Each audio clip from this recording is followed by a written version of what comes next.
अंग्रेजन बहू और बेचारी भूली सास। माधवी अपने पति रमेश और अपने बेटे अजय के साथ रहा करती थी। अजय का बचपन से एक ही सपना था कि वो अपनी आगे की पढ़ाई यूएसए में पूरी करे और इसीलिए वो यूएसए पढ़ाई करने के लिए चला जाता है। 3 साल बाद जब वो अपनी पढ़ाई पूरी करके आता है तो अपने बेटे के आने की खुशी में माधवी उसकी पसंद के कई तरह के पकवान बनाती है और जब घर की डोरबेल बजती है तो माधवी अपने पति रमेश को कहती है, लगता है मेरा अजय आ गया है, आप यहीं बैठना, मैं दरवाजा खोलती हूँ। माधवी जल्दी से जाकर दरवाजा खोलती है तो दरवाजे पर अजय के साथ एक लड़की को देखकर वो अजय से पूछती है, ये कौन है बेटा? माँ, ये ग्रेटी है। हम दोनों यूएसए में साथ ही पढ़ते थे और अब ग्रेटी इस घर की बहू है। क्या बहू? अरे बेटा, तूने शादी कर ली और बताया भी नहीं। कम से कम अपनी माँ को बता तो देता कि तू अपने साथ इस घर की बहू लेकर आ रहा है। मैं बहू के आने की कुछ तैयारी तो कर लेती। कोई बात नहीं बहू, यही रुक, मैं अभी तेरे लिए पूजा की थाल लेकर आती हूँ। मॉम, आप अपनी ये फॉर्मेलिटीज बाद में पूरी कर लेना। I'm so tired right now. आजा डार्लिंग, अपना रूम कहाँ है?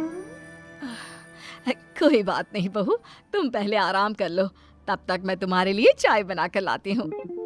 ग्रेटी अपनी सास की किसी भी बात का कोई जवाब नहीं देती और अपने रूम में जाकर सो जाती है। कुछ देर बाद माधवी अपने बहू बेटे के लिए चाय नाश्ता लेकर उनके कमरे में जाती है, जहाँ ग्रेटी अपनी सास से कहती है, हाँ चाय, अजय। क्या हुआ ग्रेटी? अपनी मॉम को बोलो कि अब ये जब भी हमारे कमरे में आए तो नॉक करके आए। आपसे मैं ऐसा ही करूंगी बहू। वो तो आज ही तुम दोनों आए हो तो मुझे लगा थक गए होंगे, इसलिए जल्दी जल्दी मैं ऐसे ही चाय नाश्ता लेकर आ गई। वो क्या है ना, अजय जब भी बाहर से आता है तो आते ही चाय मांगता है, बस इसीलिए मैं ना ये चाय यहाँ रख देती हूँ, पी लेना, अदरक वाली चाय है। ये बोलकर माधवी वहाँ से जाने लगती है।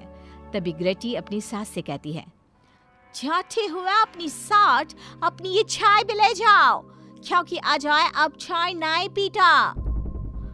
हाँ माँ, जब से मैं यूएसए गया हूँ तब से मैंने चाय पीनी छोड़ दी है।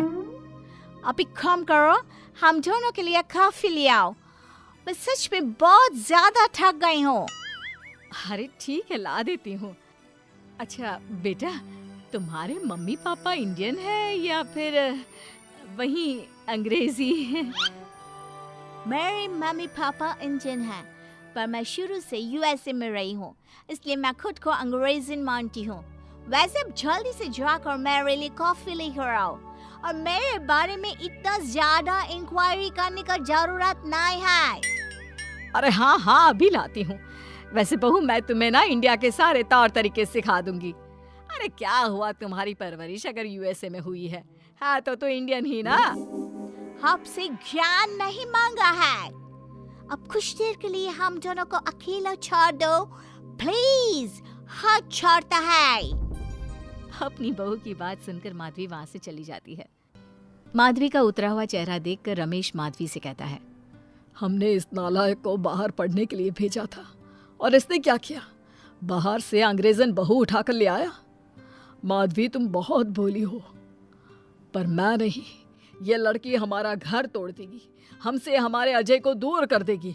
देखा, आते ही कैसे रोब झाड़ रही है, जैसे तुम इस घर की नौकरानी हो। तुम उसको बोलो कि तुम इस घर की मालकिन हो और उसकी सास हो, वो वही करे जो तुम कहोगी। अरे आप बेकार में ही गुस्सा हो रहे हैं।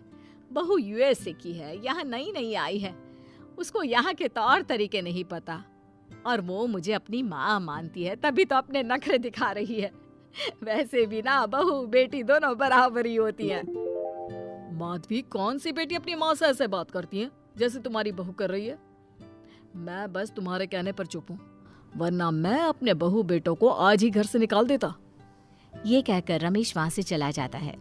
ऐसे ही कुछ दिन बीत जाते हैं और ग्रेटी अपनी बेचारी भोली भाली सास पर अत्याचार करती रहती है। ग्रेटी अपना सारा काम अपनी सास से करवाती और उसी को भला बुरा सुनाती।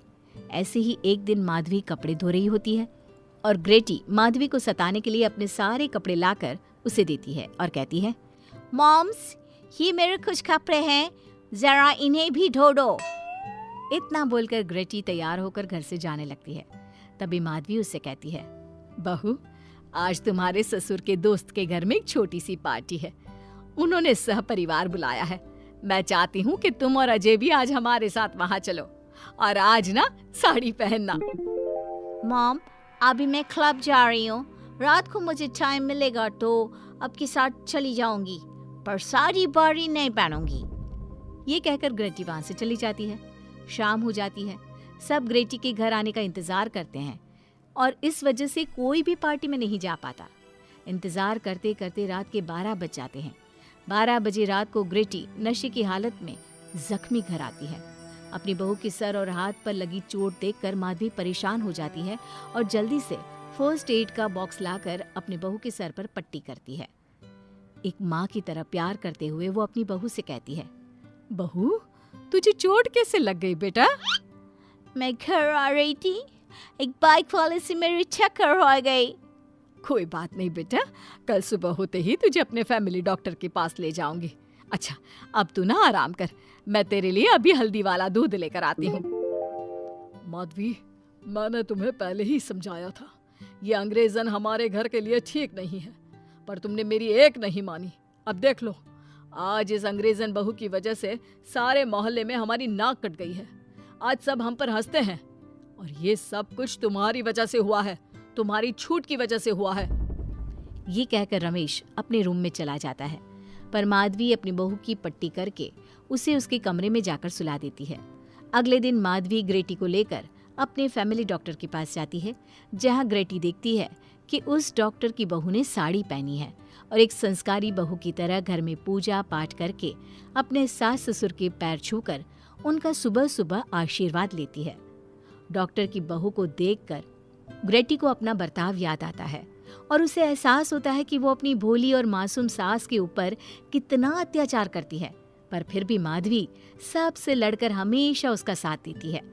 ये सब देखकर ग्रेटी को पश्चाताप होता है और कुछ देर बाद वो दोनों दवाई लेकर घर आती है। जब माधवी ग्रेटी को दवाई खिलाने के लिए उसके पास जाती है तो, मॉम, मुझे माफ कर दीजिए, मैंने कभी भी आपके प्यार को नहीं समझा, आप पर इतना अत्याचार किया, आपकी बेइज्जती की, आपसे घर का सारा काम करवाया। आपने मुझे कितनी छूट दी, पर फिर भी मैं आपके साथ इतना बुरा करती थी। और आज जब मैं नशे की हालत में चोट खाकर घर आई तो भी आपने मुझसे कोई सवाल नहीं किया, उल्टा आपने मेरा साथ दिया, मेरी सेवा की।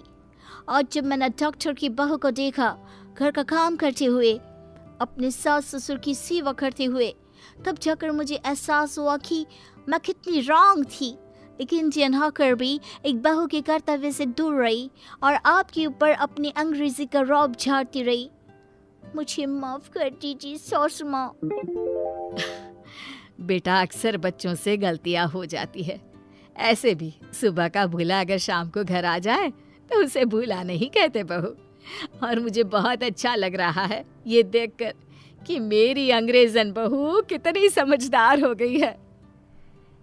जिसके बाद माधवी और ग्रेटी एक दूसरे को गले लगा लेती है और उसके बाद से ग्रेटी एक संस्कारी बहू की तरह रहती है और अपनी सास को किसी भी शिकायत का मौका नहीं देती। अपनी सास ससुर की बहुत अच्छे से दिल से सेवा करती है।